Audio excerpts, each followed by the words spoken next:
नमस्कार दोस्तों। देखिए, जब बात आती है फ्लेक्सी कैप फंड्स की, तो लोग करते क्या है, फ्लेक्सी कैप में और मल्टी कैप फंड्स के अंदर कंफ्यूज हो जाते हैं। वो सोचते हैं कि भैया मल्टी कैप्स को चुने या फिर फ्लेक्सी कैप फंड जो होते हैं उनको चुने। तो भाई ये जो कंफ्यूजन होता है ये लगा रहता है।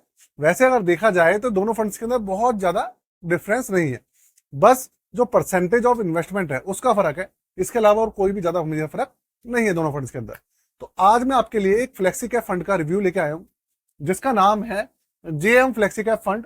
आपने इस फंड के बारे में जरूर सुना होगा। अगर आपने किसी अपने पोर्टफोलियो के अंदर कोई भी फ्लेक्सी कैप फंड रखा हुआ है, मल्टी कैप रखा हुआ है, तो एक बार आपने इसका नाम जरूर सुना होगा। अच्छा, जेएम जो एएमसी है, ये बहुत ज्यादा पुरानी एएमसी तो है नहीं भाई। देखो, वैसे देखा जाए तो ये फंड जो है 2013 से चल रहा है ना। लेकिन बहुत ज्यादा आप ऐसा कहेंगे ना कि वेल नोन एएमसी, ऐसा नहीं है।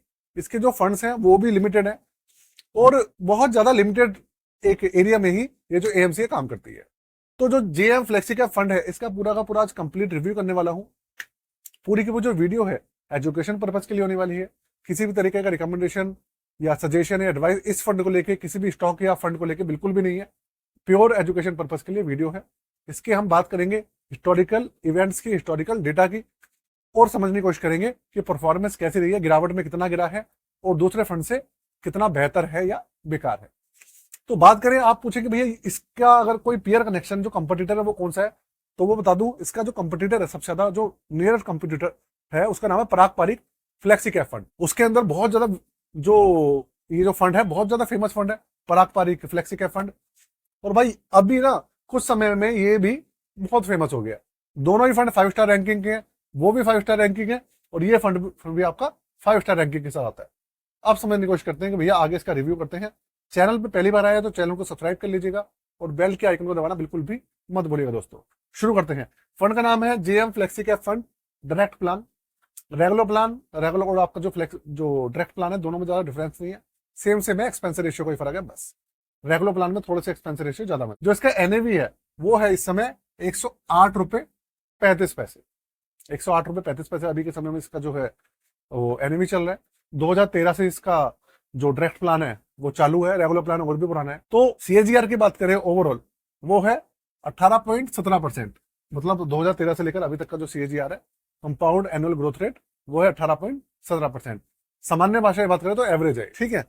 अच्छा, रैंकिंग की मैंने आपको पहले बताई। रैंकिंग जो है इसकी वो है भैया 5 स्टार। 5 स्टार का मतलब है मतलब पहले नंबर का फंड है। अच्छा, पिछले एक साल से लेकर एक महीने की परफॉर्मेंस देखते हैं, समझने की कोशिश करते हैं। पिछले एक साल में इसने जो परफॉर्मेंस निकाल के दी है, पॉजिटिव रिटर्न निकाल के दी है, वो है 8.61%। ठीक है। 6 महीने में नेगेटिव गया है सिर्फ 7.5%, 7.50% के आसपास मान लीजिए, 7.5% के आसपास मान लीजिए। उसके बाद 3 महीने में ना के बराबर नेगेटिव है, माइनस में 1.80%, और 1 महीने में पॉजिटिव है, करीबन 4.5% पॉजिटिव चल रहा है। इस तरह का देखा जाए तो गिरावट तो इसके अंदर हुई है, लेकिन बहुत ही कम हुई है। ठीक है ना। आगे बात करेंगे। पिछले 3 साल का जो इसका एवरेज है, सीएजीआर है, वो है 25.04, 25% मान सकते हैं आप पिछले 3 साल से। उसके बाद इसका जो बेंचमार्क है वो है BSE 500। देखिए, ऐसा होता क्या है कि जो ये फ्लेक्सी कैप फंड्स होते हैं और जो मल्टी कैप फंड्स होते हैं, इनके अंदर जो बेंचमार्क होता है या तो निफ्टी 500 होता है या BSE 500 होता है। अब इनमें होता क्या है कि एक ही फंड्स के अंदर तीनों जो कैटेगरीज है, लार्ज कैप, स्मॉल कैप और मिड कैप, सब तरीके की कंपनीज के अंदर एक ही फंड के अंदर इन्वेस्टमेंट फंड मैनेजर के द्वारा चली जाती है। बस परसेंटेज जो होती है अलग अलग होती है। अच्छा, अगर इंडेक्स फंड होता है तो वो सब चीजें फिक्स रहती है, इतना परसेंटेज में रहेगा, इतना परसेंटेज में रहेगा, ये कंपनी रहेगी, इंडेक्स के हिसाब से रहता है। लेकिन ये तो नॉन इंडेक्स फंड है, एक्टिव मैनेज फंड है, तो इनके अंदर भैया ये जो परसेंटेज ऊपर नीचे होती रहती है। वैसे परसेंटेज फिक्स की हुई है, लेकिन फंड मैनेजर फिर भी हेर फेर कर सकते हैं इसके अंदर, और वो करते भी हैं। तो अगर मैं इसके पोर्टफोलियो की बात करूं तो इसके पोर्टफोलियो को मैं आपको अच्छे से समझाता हूं, जिससे कि आप समझ पाएंगे कि भैया क्यों ये नंबर 1 बना हुआ है काफी समय से। अभी के समय में इसके पोर्टफोलियो में करीबन 95% पैसा इक्विटी के अंदर है और 5% पैसा कैश बचाया हुआ। देखिए, पोर्टफोलियो में आपको एक चीज और बता दूं कि अगर आप अपना पोर्टफोलियो जो है, एग्जिस्टिंग पोर्टफोलियो है, उसको चेक कराना चाहते हैं, अपना पोर्टफोलियो चेक कराना चाहते हैं, अपना एक नया पोर्टफोलियो बनवाना चाहते हैं, ठीक है, तो आप बनवा सकते हैं। डिस्क्रिप्शन में मैंने सारी डिटेल दी हुई है, कॉन्टेक्ट डिटेल्स है, उसमें चार्जेस भी हैं, सारी चीजें मेंशन है। आप जाके एक बार अगर कराना चाहते हैं तो आप एक बार जाके चेक कर लीजिएगा, है ना। डिस्क्रिप्शन जाके एक बार जरूर चेक कीजिएगा आप, उसमें बहुत ज्यादा इंफॉर्मेशन वाली चीजें हैं। तो इसके अंदर अभी के समय में टोटल लार्ज कैप के अंदर करीबन करीबन आप मान लीजिए 72% इन्वेस्टमेंट लार्ज कैप के अंदर, और 15-16% जो है मिड कैप के अंदर है, और 12-12.5% आपका जो है स्मॉल कैप के अंदर है। अभी ये इस तरीके से बना हुआ है। टोटल 46 स्टॉक्स है और 8 सेक्टर्स के अंदर अलग अलग जो है पैसा लगा हुआ है। ये कहानी। अच्छा जी, एक्सपेंस रेशियो जो है वो है 0.56%, और जो इसका एग्जिट लोड है वो है 1%, वो भी 30 दिन के अंदर, है ना। एयूएम जो है इसका वो है 5,263 करोड़, और 1,000 रुपए से इसके अंदर लमसम शुरू होता है, और 100 रुपए से इसके अंदर जो है एसआईपी शुरू हो जाती है इस फंड के अंदर। ये जो मुख्य पहलू है इस फंड के बारे में मैंने सब कुछ बता दिया आपको। अच्छा, कुछ काम की चीजें बताता हूँ, कुछ अच्छाई और बुराई बताता हूँ आपको भैया इस फंड के अंदर है क्या। सबसे पहले बात करते हैं इसके फंड मैनेजर की। फंड मैनेजर है कौन इनका?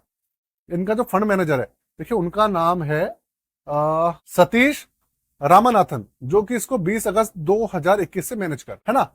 वो पेशे से अगर मैं बात करूं तो भैया सीएफए हैं और एमबीए, काफी एक्सपीरियंस है उनको, और काफी अच्छा खासा एक्सपीरियंस है, ठीक है, और अच्छे से मैनेज भी कर रहे हैं आपके सामने। अब पहली बात करूं, अगर मैं इसके जो दूसरी कैटेगरी के फंड्स है उनके अंदर गिरावट ज्यादा हुई है, इसके अंदर गिरावट कम हुई, पहली बात। तो दूसरी बात करूं इसकी, पहली बात अच्छाइयों की बात करूं, अगर मैं प्रोज की बात करूं तो देखिए सबसे पहली बात 5 स्टार रैंकिंग का फंड है, सीएजीआर 18% के आसपास है, 10 साल का जो सीएजीआर है वो भी 17-17.5% है ना। और एक फ्लेक्सी कैप फंड जो कि इतनी सारी कंपनीज के अंदर इन्वेस्टेड रहता है, और इतना ज्यादा सीएजीआर निकालना बड़ी बात है। अच्छा जी, एक्सपेंस रेशियो काफी ठीक ठाक है, कम ही है, ज्यादा नहीं है। और सबसे बड़ा पहलू इसका भैया एग्जिट लोड सिर्फ 30 दिन तक है। लोग 30 दिन से पहले भी निकाल सकते हैं, अगर 30 दिन से आपको पसंद आए 30 दिन के बाद बिना एग्जिट लोड के आप निकाल सकते हो, ये इसका फायदा है। अब इसकी सबसे बड़ा जो पेन पॉइंट है, जो इसका नेगेटिव पॉइंट है, वो है इसकी एएमसी। देखिए कोई भी ऐसी ज्यादा वेल नोन जो आपकी एएमसी होती है ना, लोग उसके अंदर जाते नहीं। जैसे आपको ने ये बहुत सारी एएमसी आपके सामने है, और उनके अंदर लोग नहीं करते अभी। जो पूरी की पूरी जो अच्छी एएमसी है, जैसे एसबीआई हो गया, एचडीएफसी, आईसीआईसीआई, निप्पन हो गया, बहुत सारी एएमसी, कोटक, आईसी और आपका एक्सिस बैंक हो गया, इनके अंदर हैवी इन्वेस्टमेंट क्यों आता है? ऐसा नहीं है कि इनके फंड बहुत ज्यादा अच्छे रिटर्न देते हैं, ऐसा जरूरी नहीं है। जो दूसरी एएमसीज हैं उनके फंड में अच्छे रिटर्न देते हैं, लेकिन इनके ऊपर लोग विश्वास करते हैं, रीजन ये है। तो सबसे बड़ा जो पेन पॉइंट है ना, वो ही इसका है। तभी इसके अंदर सिर्फ 5,263 करोड़ का ही एयूएम आया अभी तक, इतनी परफॉर्मेंस अच्छी होने के बावजूद। तो दोस्तों, वीडियो कैसी लगी मुझे जरूर बताइएगा। चैनल को अभी तक सब्सक्राइब नहीं करा तो सब्सक्राइब कर लीजिएगा, और बेल के आइकन को अभी तक आपने नहीं दबाया तो भैया दबा दीजिएगा। आज के लिए जय हिंद, वंदे मातरम।